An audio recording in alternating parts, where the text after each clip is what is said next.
विकसित नाशिकसाठी विकासाचा वेग वाढवणार मंत्री गिरीश महाजन. भारतीय स्वातंत्र्य दिनानिमित्त नाशिक येथील विभागीय आयुक्त कार्यालयाच्या आवारात राज्याचे जलसंपदा, आपत्ती व्यवस्थापन व कुंभमेळा मंत्री गिरीश महाजन यांच्या हस्ते ध्वजारोहण करण्यात आले. यावेळी त्यांनी विकसित नाशिकचा रोडमॅप मांडत शेतकरी, युवक, महिला, पर्यटन, पर्यावरण आणि सिंहस्थ कुंभमेळ्याच्या माध्यमातून जिल्ह्याच्या विकासाला गती देण्याचा संकल्प व्यक्त केला.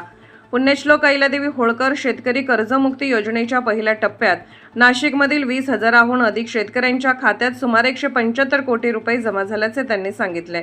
मुख्यमंत्री सौर कृषी वाहिनी योजनेत नाशिक राज्यात प्रथम असून सुमारे 515 मेगावॅट वीज उपलब्ध झाली आहे.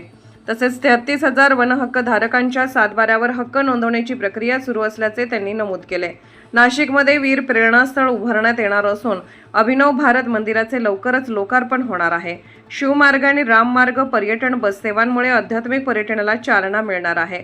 नाशिकमधील गुंतवणूक परिषदेत 13,000 कोटी रुपयांहून अधिकचे करार झाले असून निफाड ड्रायपोर्टमुळे रोजगाराच्या संधी निर्माण होतील, असेही महाजन यांनी सांगितले. सिंहस्थ कुंभमेळ्याच्या तयारीला वेग देण्यात आला असून 31 ऑक्टोबरला शंखनाद होणार आहे. कुंभभक्ती संगम कार्यक्रम 28 ऑगस्टपासून आयोजित करण्यात येणार आहे. एक पेड माँ के नाम उपक्रमाअंतर्गत 2.25 लाख वृक्षांची लागवड करण्यात आली असून नाशिकला हरित जिल्हा बनवण्याचा संकल्पही त्यांनी व्यक्त केला. यावेळी विविध विभागातील अधिकारी, कर्मचाऱ्यांचा तसेच राष्ट्रपती पदक, उत्कृष्ट सेवा पदक प्राप्त पोलीस अधिकाऱ्यांचा सत्कार करण्यात आला. परा ॲथलेटिक्स कॉमनवेल्थ गेम्समध्ये 100 मीटर धावण्याच्या स्पर्धेत सुवर्णपदक मिळवणाऱ्या दिलीप महादू गावित यांचाही सत्कार करण्यात आला. वीरनारी उषा संतोष डामसे, नीता सदाशिव म्हसकर यांना आर्थिक मदतीचे धनादेश प्रदान करण्यात आले.